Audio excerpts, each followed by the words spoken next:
سوال نمبر 11 جو ہے وہ اویس اقبال صاحب نے یہ پوچھا ہے کہ سورۃ البقرہ آیت نمبر 62 میں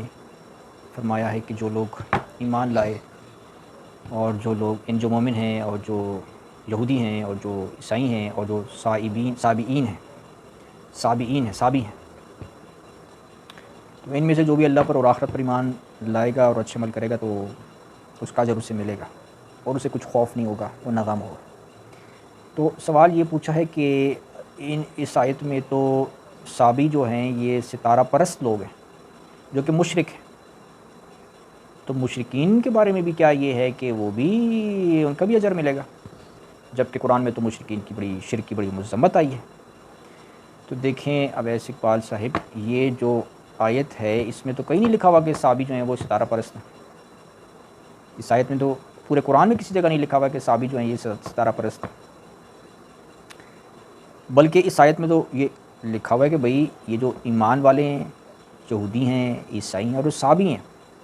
ان میں سے جو اللہ پر ایمان رکھتا ہے، من آمن باللہ والیوم الآخر، جو اللہ پر ایمان رکھتا ہے، تو جب اللہ پر ایمان رکھے گا وہ شرک کیسے کرے گا؟ وہ تو اللہ کی اطاعت کرے گا نا۔ اللہ پر ایمان لانے کا مطلب کیا ہوتا ہے؟ اللہ پر ایمان لانے کا مطلب یہ تو نہیں ہوتا کہ میں اللہ پر ایمان لایا لیکن میں نے کرنا شرک ہے، میں نے ستارہ کی پرستش کرنی ہے، ٹھیک ہے نا، آگ کی پرستش کرنی ہے، میں نے مشرک بننا ہے، یہ مطلب تو نہیں ہوتا اللہ پر ایمان لانے کا۔ اللہ تعالیٰ جب فرماتا ہے کہ اللہ پر ایمان رکھتے ہیں نا، تو مطلب یہ کہ اللہ کی بات مانتے ہیں، اللہ کو فالو کرتے ہیں۔ تو جو لوگ اللہ پر ایمان لاتے ہیں اور اللہ کو فالو نہیں کرتے، ایسے لوگوں کو تو اللہ تعالیٰ نے منافق قرار دیا ہوا ہے، تو منافقین ہوتے ہیں۔ جو اللہ رسول پر بھی ایمان لاتے ہیں، ٹھیک ہے، رسول صلی اللہ علیہ وسلم پر بھی ایمان لاتے ہیں، مگر وہ عمل نہیں کرتے، وہ اللہ رسول کی اطاعت نہیں کرتے، وہ منافق ہوتے ہیں۔ منافقوں کے بارے میں فرمایا وہ جہنم کی نچلی گہرائی میں ہوں گے۔ تو لہٰذا یہاں پہ جو فرمایا ہے کہ ان الذین آمنوا والذین ہادوا والنصارى والصابئین من آمن باللہ والیوم الآخر، کہ ان میں سے یہودی، عیسائی، سابی میں سے، اس سے معلوم ہوتا ہے سابی جو ہے نا یہ بھی کوئی ایسے لوگ تھے کہ جو شاید ان سے پہلے پرانے کوئی اہل کسی مطلب شریعت کے پابند ہو، یہ مطلب اس سے تعصب ملتا ہے، کیونکہ جیسے یہودی جو ہے نا وہ شریعت کے پابند تھے، نصرانی تھے، اس سے معلوم ہوتا ہے کہ یہ سابی جو ہے نا یہ بھی ہو سکتا ہے کہ یہ بھی کسی شریعت کے پابند ہو۔ بعد میں ہو سکتا ہے کہ ان میں پھر جس طرح یہودی گمراہ ہو گئے، یہودیوں میں بھی شرک آ گیا نا۔ یہودیوں کے بارے میں بھی قرآن میں ہے کہ انہوں نے کیا کیا ہے، سورہ توبہ میں ہے کہ انہوں نے اپنے علماء دین کو اللہ سے الگ رب بنا رکھا ہے، یہودیوں نے۔ تو انہوں نے بھی جو ہیں یہودیوں نے بھی شرک کیا ہوا ہے، انہوں نے بھی اللہ سے الگ رب بنا رکھا ہے اپنے علماء دین کو۔ اور نصارہ کا بھی شرک قرآن میں لکھا ہوا ہے کہ وہ انہوں نے بھی بنا رکھا ہے شرک، اپنے علماء دین کو اللہ سے الگ رب بنا رکھا ہے، ٹھیک ہے۔ تو لہٰذا مشرک تو عملی طور پر یہودی بھی بعد میں ہو گئے، نصرانی بھی ہو گئے۔ تو اسی طرح ہو سکتا ہے کہ سابی جو ہیں وہ بھی کسی کتاب کے ماننے والے ہوں، بعد میں ہو سکتا ہے وہ بھی ستارہ پرست ہو گئے ہوں،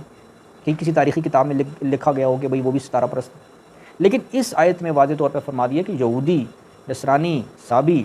ان میں سے وہ لوگ جو اللہ پر ایمان رکھتے ہیں، یعنی وہ شرک نہیں کرتے، جو مشرک نہیں ہیں، جو سچے صحیح معنوں میں اللہ پر ایمان لانے والے ہیں، والیوم الآخر، اور آخرت پر ایمان لانے والے ہیں۔ دیکھیں آخرت پر ایمان لانے کا کیوں ذکر کیا ہے؟ وَعَمِلَ صَالِحًا، کہ جو آخرت پر ایمان لاتا ہے وہ پھر عمل صالح بھی بجا لاتا ہے۔ آخرت پر ایمان لانے کا مطلب کیا ہوتا ہے؟ آخرت میں حساب کتاب ہونا ہے، جنت جہنم کا فیصلہ ہونا ہے نا۔ تو جو آخرت سے ڈرتا ہے، اللہ تعالیٰ کے یوم حساب سے ڈرتا ہے نا، تو پھر وہ اس حساب سے عمل صالح بھی بجا لاتا ہے، نیک عمل بجا لاتا ہے، اللہ کی باتیں مانتا ہے، گناہوں سے بچ کے رہتا ہے، اللہ سے ڈرتا ہے نا، آخرت میں جنت کا امیدوار ہے۔ تو جو ایسا بندہ ہوتا ہے وہ مشرک کہاں سے ہو گیا؟ وہ مشرک نہیں ہوتا۔ یہ ہے کہ اس کا یہاں پہ جو نا یہودیوں میں بھی اگر کوئی شرک سے اجتناب کرتا ہے، ٹھیک ہے، خالصتاً اللہ پر ایمان لاتا ہے، نیک عمل کرتا ہے، اور یہودیوں میں بھی عیسائیوں میں بھی ایسے لوگ اگر ہیں، نیک ہیں، اور سابی مذہب میں بھی اگر ایسے لوگ ہیں جو اللہ پر ایمان لاتے ہیں، آخرت پر ایمان لاتے ہیں اور اس کے مطابق نیک عمل کرتے ہیں، نیک عمل کرتے ہیں، اللہ کی رضا چاہتے ہیں، اللہ سے ڈرتے ہیں، ان کا ذکر ہو رہا ہے کہ ان کا جو ہے نا ان کے لیے اجر ہے، مرنے کے بعد وہ جنت میں جائیں گے۔ تو یہ ان کا ذکر ہو رہا ہے۔ تو اب اس میں جو اعتراض کیا اویس اقبال صاحب نے کہ ستارہ پرست کو کہاں سے یہ ثابت ہو ستارہ پرست ہے، تو میں نے بتایا کہ یہاں پہ ستارہ پرست کا ہونے کا ذکر نہیں کیا گیا، ٹھیک ہے نا۔ مشرک تو جیسے کہ میں نے بتایا یہودیوں میں بھی ہو سکتے ہیں، نصرانیوں میں بھی ہو سکتے ہیں، اسی طرح صابی مذہب میں بھی ہو سکتے ہیں، لیکن یہاں پہ ان لوگوں کا ذکر ہے کہ جو نیک ہیں، جو اللہ پر ایمان لانے والے ہیں، جو آخرت پر ایمان لانے والے ہیں، اور جو نیک عمل بجا لانے والے ہیں، ان کا ذکر ہو رہا ہے۔ تو اس آیت کا اطلاق نبی کریم صلی اللہ علیہ وسلم سے قبل کہ جو یہودی تھے، جو نصرانی تھے، جو صابی تھے، کہ اگر جب اسلام نہیں آیا، جب قرآن نہیں آیا، تو وہ ان میں سے جو لوگ اللہ پر ایمان رکھتے تھے سچے دل سے، آخرت سے ڈرتے تھے، عمل صالح کرتے تھے اپنی شریعت کے حساب سے، اسلام سے قبل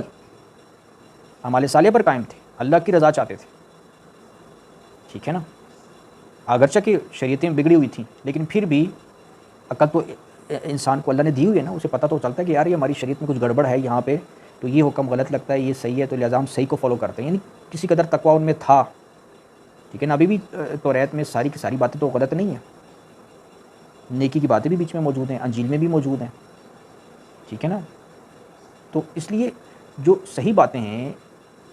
جس میں اللہ کی عبادت کا ذکر موجود ہے،